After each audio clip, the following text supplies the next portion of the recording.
আমন্ত্রণ জানাচ্ছি আপডেট সংবাদে। শুরুতেই জানিয়ে দিব গুরুত্বপূর্ণ শিরোনাম, এরপরেই থাকবে বিস্তারিত।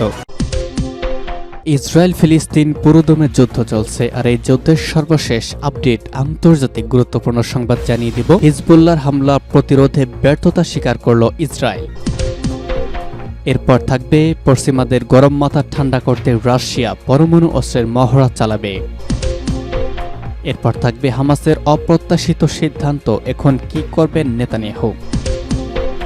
আরও থাকবে ইসরায়েলকে রাফায় হামলা বন্ধের আহ্বান চীনের। সর্বশেষ জানিয়ে দিব বাংলাদেশ সীমান্তের কাছে 200 জান্তা সেনার আত্মসমর্পণ। এতক্ষণ শুনছিলেন গুরুত্বপূর্ণ সংবাদ শিরোনাম, এখন জানিয়ে দিব বিস্তারিত।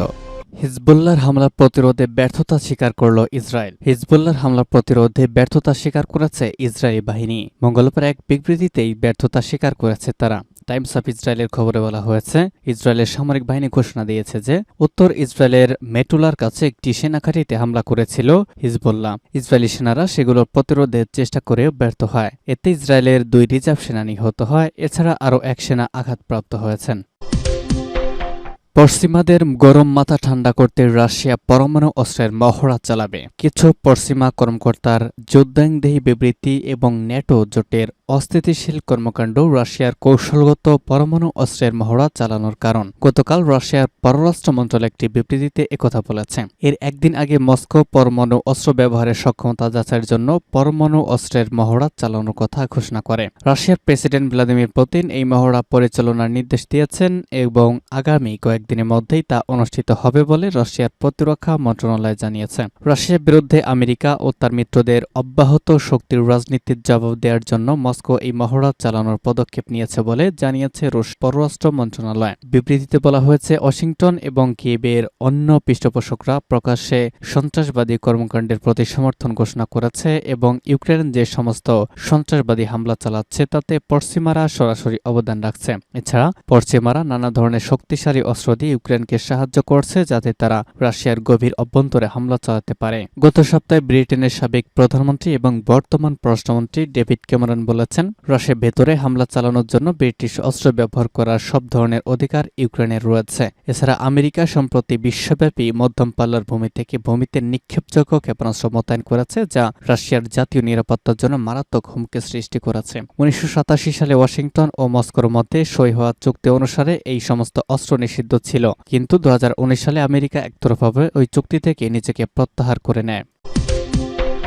হামাসের অপ্রত্যাশিত সিদ্ধান্ত, এখন কি করবেন নেতানিয়াহু। গতকাল রাতে যুদ্ধবিরতির চুক্তিতে রাজি হওয়ার ঘোষণা দেয় ফিলিস্তিনি সশস্ত্র গোষ্ঠী হামাস। তাদের এই ঘোষণা ইসরায়েলের জন্য বড় চমক ছিল, কারণ তারা ভাবতেও পারেনি হামাস যুদ্ধবিরতিতে রাজি হওয়ার ঘোষণা দিবে। ইসরায়েল মনে করেছিল হামাস এই যুদ্ধবিরতির প্রস্তাব প্রত্যাখ্যান করবে, যেটিকে যুক্তরাষ্ট্র উদার চুক্তি হিসেবে অভিহিত করেছিল। হামাস যুদ্ধবিরতিতে রাজি হওয়ার ঘোষণা দেওয়ার আগে দখলদার ইসরায়েল রাফার মিশর সীমান্ত লাগোয়া অঞ্চল থেকে সাধারণ ফিলিস্তিনিদের সরে যাওয়ার নির্দেশ দেয়। হামাস যুদ্ধবিরতিতে রাজি হওয়ার অপ্রত্যাশিত ঘোষণা দেওয়ার পর ইসরায়েলি প্রধানমন্ত্রী বেঞ্জামিন নেতানিয়াহু কঠিন পরিস্থিতিতে পড়েছে বলে জানিয়েছে ব্রিটিশ সংবাদ মাধ্যম বিবিসি। সংবাদ মাধ্যমটি তাদের বিশ্লেষণে বলেছে, নেতানিয়াহু রাজনৈতিকভাবে আবদ্ধ, কারণ বর্তমানে তার নেতৃত্বাধীন যে জোট সরকার রয়েছে সেটি ইহুদি উগ্র জাতীয়তাবাদী দলগুলোর উপর নির্ভরশীল। এই উগ্রপন্থী জাতীয়তাবাদী দলগুলো হুমকি দিয়েছে, যদি রাফাতে হামলা করা ছাড়া নেতানিয়াহু যুদ্ধবিরতিতে রাজি হয় তাহলে তারা সরকার ভেঙে দিবে। অপরদিকে হামাসের কাছে যেসব জিম্মি রয়েছেন তাদের পরিবারের সদস্যরা দাবি করেছেন যেন হামাসের সঙ্গে নেতানিয়াহু চুক্তি করেন এবং তাদের স্বজনদের মুক্ত করে আনেন।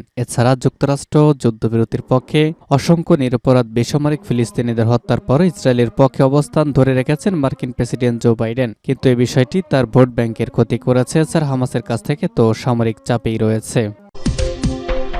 ইসরায়েলকে রাফায় হামলা বন্ধের আহ্বান চীনের। আন্তর্জাতিক সম্প্রদায়ের কথা শোনার জন্য এবং গাজার রাফা হামলা বন্ধ করতে ইসরায়েলের প্রতি আহ্বান জানিয়েছে চীন। চীনের পররাষ্ট্র মন্ত্রণালয়ের মুখপাত্র লি জিয়ান বলেছেন, আন্তর্জাতিক সম্প্রদায়ের অপ্রতিরোধ দাবির প্রতি মনোযোগ দিতে, রাফায় হামলা বন্ধ করতে এবং গাজা উপত্যকায় আরও গুরুতর মানবিক বিপর্যয় এড়াতে সম্ভাব্য সবকিছু করার জন্য ইসরায়েলের প্রতি জোরালো আহ্বান জানানো হয়েছে। অন্যদিকে গাজায় টেকসই যুদ্ধবিরতি আহ্বান জানিয়েছে চীনের প্রেসিডেন্ট শি জিনপিং। ফ্রান্সের প্রেসিডেন্ট ইমানুয়েল ম্যাক্রন ম্যাক্রোর সঙ্গে যৌথ সংবাদ সম্মেলনে তিনি এই আহ্বান জানান। জিনপিং বলেন, আমরা অবিলম্বে গাজা একটি বিস্তৃত ও টেকসই যুদ্ধবিরতি বাস্তবায়ন, ফিলিস্তিনকে জাতিসংঘের পূর্ণ সদস্য হতে সমর্থন, ফিলিস্তিনি জাতির বৈধ অধিকার পুনরুদ্ধারের সমর্থন, দ্বিরাষ্ট্রীয় সমাধান পুনরায় শুরু এবং মধ্যপ্রাচ্যে স্থায়ী শান্তি অর্জনের আহ্বান জানাচ্ছি। শি জিনপিং জোর দিয়ে বলেন, দীর্ঘায়িত সংঘাত মানুষের বিবেকের জন্য পরীক্ষা এবং আন্তর্জাতিক সম্প্রদায়কে অবশ্যই সংঘাত থামাতে পদক্ষেপ নিতে হবে। তিনি ইউক্রেন নিয়ে চীনের অবস্থান পুনর্ব্যক্ত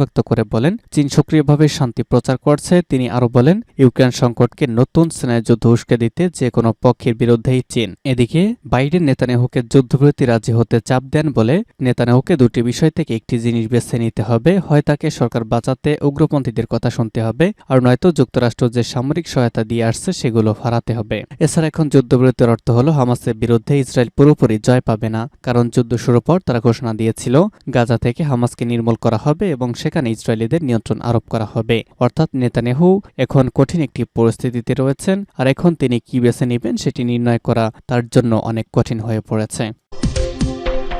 সর্বশেষ জানাবো, বাংলাদেশ সীমান্তের কাছে 200 জান্তা সেনার আত্মসমর্পণ। বাংলাদেশ সীমান্ত সংলগ্ন রাখাইন রাজ্যে মিয়ানমারের জান্তা সহকারে অন্তত 200 জন সেনা আত্মসমর্পণ করেছে। মিয়ানমারের জান্তা বিরোধী সংগঠন গতকাল এই তথ্য জানিয়েছে। স্বায়ত্তশাসনের দাবিতে সংগ্রাম করা আরাকান আর্মি গত নভেম্বরে বছরখানেকের অস্ত্রবিরতি ভেঙে দেশটির সামরিক সরকারের বিরুদ্ধে লড়াই করছে। এই গোষ্ঠী গত বৃহস্পতিবার দেশটির পশ্চিমাঞ্চলীয় রাখাইন রাজ্যে একটি জান্তার ঘাঁটি দখল করে, এটি বাংলাদেশ সীমান্তের কাছে। আরাকান আর্মি এনে একটি ভিডিও প্রকাশ করেছে, সেখানে দেখা যায় শত শত জান্তা সেনা আত্মসমর্পণ করছে।